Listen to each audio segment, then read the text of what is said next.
네, 안녕하세요. 반갑습니다. 노동공제연합 풀빵에서 일을 하고 있는 한영섭입니다. 오늘은 노동자의 현실과 노동공제가 왜 필요한지에 대해서 이야기 좀 나눠보려고 하는데요. 오늘 이 이야기를 위해서 전문가 한 분을 특별히 모셨습니다. 소개를 좀 부탁드리겠습니다. 예, 안녕하세요. 노회찬 재단에서 일하고 있는 김형탁이라고 합니다.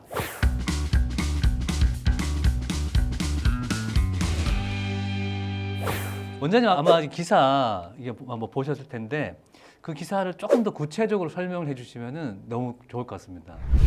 예, 2020년 기준으로 우리나라 노동조합 조직률이 14.2%밖에 되지 않습니다. 제가 옛날에는 10% 정도 됐다고 들었는데 그 조직률이 한 20%까지 올라갔다가 한참 빠졌죠. 한참 빠지다가 최근에 다시 조금씩 회복을 하고 있는데 그렇긴 해도 그러니까 민간 부분의 노동조합 조직률이 여전히 낮거든요. 한 11%밖에 되지 않습니다. 그러니까 민간 사업장에 다니는 노동자들 중에 줄을 서보면 그 중에 10명이면 그 중에 한 명밖에 노동조합 조합원이 아니라는 얘기죠. 한 명 10%밖에. 예. 그런데 OECD 국가들과 비교하면 상대적으로 상당히 낮은 나라에 속하는데요. 그런데 이 조직률도 중요하지만 한 가지 더 주목할 게 있는데요. 사업장 규모별로 조직률이 상당한 차이가 납니다. 300명 이상 사업장의 노동조합 조직률은 그건 한 50% 가까이 되거든요. 그런데 30인 미만 사업장의 노동조합 조직률은 0.2%밖에 되지 않습니다. 0.2%? 예, 그렇습니다. 30인 미만 사업장에 다니시는 분들이 꽤나 많지 않습니까? 예, 그런 분들 1000명 중에서 조합원은 2명밖에 안 된다는 얘기예요. 낮아도 정말 낮은 것 같은데요. 게다가 사업장 없이 플랫폼에서 일하고 있는 노동자들도 많지 않습니까? 예, 그래서 실제로 우리나라에 일하고 있는 노동자들은 노동조합의 혜택을 전혀 못 받고 있다고 해도 과언이 아닙니다. 원장님, 근데 우리나라가 왜 이렇게 유독 이렇게 조직률이 낮은 건가요? 예, 가장 중요하게 꼽을 수 있는 것이 기업별 노동조합 체제라는 점 때문에. 기업별 노동. 예, 그렇습니다. 여기서 잠깐! 노동조합은 조직 방법에 따라 크게 기업별 노조와 산업별 노조로 나뉘는데요. 기업별 노동조합이란 직종의 차이를 불문하고 한 기업에 고용된 근로자로 구성된 노동조합을 말하는데 대표적으로 우리나라와 일본의 노동조합이 이런 형태를 띠고 있지요. 이에 반해 산업별 노동조합이란 기업이나 직종을 초월해 같은 산업에 근무하는 근로자들이 결합한 노동조합인데요. 18세기 산업혁명 당시 대량으로 발생된 미숙련 근로자들의 권익 보호를 위해 시작된 형태의 노동조합인데 노동조합이 발달한 유럽 등 서구권의 경우에 산별노조 형태의 노동조합이 일반적이죠. 자, 그럼 기업별 노동조합이 왜 문제인가?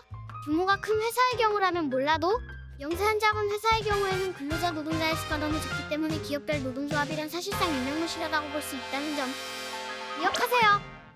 작은 사업장에 다니는 노동자들 같은 경우에 나눌 수 있는 빵 자체가 작다 보니까 굳이 노동조합을 만들려고 하지 않는 그런 경우가 좀 많이 있죠. 이걸 산업별로 만들면 그 산업별로 노동조합 조합원이 되면 좋은데 기업별 노동조합 체계이기 때문에 노동조합 만들기가 너무 힘든 현실입니다. 그래서 산별 노조라 그래서 그런 걸 하려고 노력하시는 거죠? 예. 산별 노동조합이 있습니다만 아직까지는 여전히 실질적으로는 기업별 노동조합 체계로 운영되고 있는 현실이거든요. 그럼 우리 경기 북부 지역은 좀 상황이 좀 다른가요? 경기 북부 지역은 더 심하죠. 경기 북부 지역 같은 경우에는 이주 노동자들도 꽤 많고요. 그리고 되게 작은 제조 공장들이 많습니다.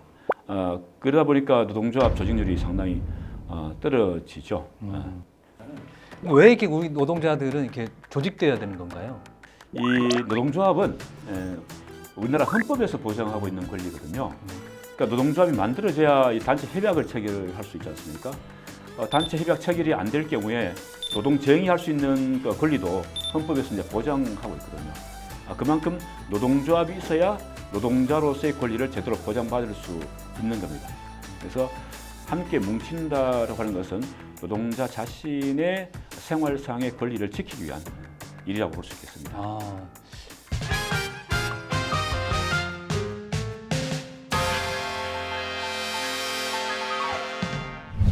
오늘 얘기할 그러면 노동공제, 그럼 노동복지라고 이렇게 표현을 하기도 하던데, 그럼 노동자를 위한 복지를 이렇게 만들어내는 그런 것들도 역할을 하는 것이죠. 노동자들의 복지는 사실 임금에만 있는 것이 아니지 않습니까?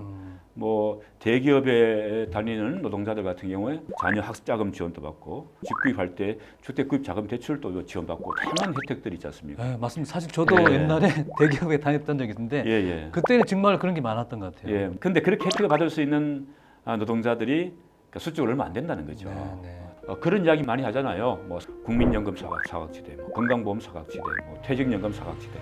그 보장을 제대로 받고 있는 사람들은 아주 소수고요. 다수가 사각지대에 있다고 이야기해요. 되게 웃긴 이야기죠. 거꾸로 됐네요. 거꾸로 된 거죠.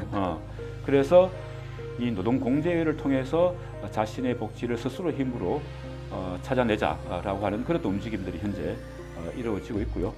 이 노동조합으로 모든 노동자들이 자신의 권리를 보장받을 수 있으면 얼마나 좋겠습니까? 뭐 서구 유럽에서는 그런 나라들도 있습니다만 우리나라는 그렇지 못한데요.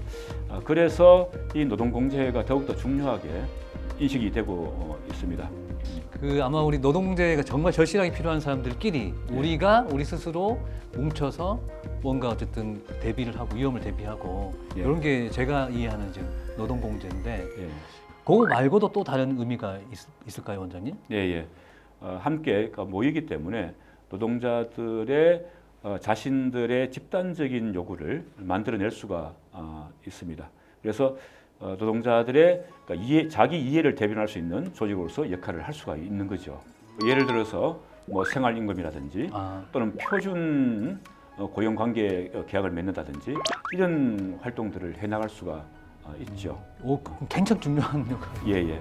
그래서 네. 뭐 어떤 특정한 시가 있다면 그 시에는 기본적으로 이 노동할 때 이러한 조건을 충족시켜야 된다라고 하는 협약을 시하고도 맺을 수 있는 거죠. 단체 협약 이런 것들을 시와 이렇게 그렇죠. 협력을 맺는. 단체 협약은 기본적으로 노동조합과 회사가 맺는 것인데, 그러니까 그런 회사와 맺을 수 없는 그 현실에 있는 노동자들 같은 경우에 이 노동공제를 통해서 정부 또는 지방자치단체 또는 뭐 사용자협회하고 교섭을 통해서 협약을 맺을 수 있는 거죠.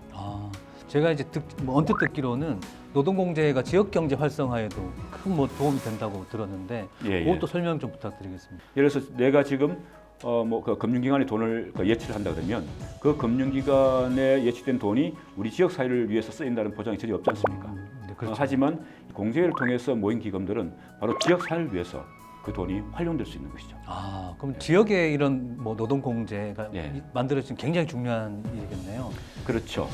노동공제의 뭐 기금들이 축적이 되게 될 텐데 그렇게 모인 그 기금들을 지역의 사회적 경제 조직들에게 투자를 할 수 있고 또 사회적 경제 조직들은 사회적 경제 조직대로 이 공제 조합원들한테 훨씬 좋은 조건으로 서비스나 그러니까 물건을 제공할 수 있고 지역 내에서 이 선순환 경제가 만들어질 수 있는 것이죠. 여기 핵심 포인트네요. 그렇습니다.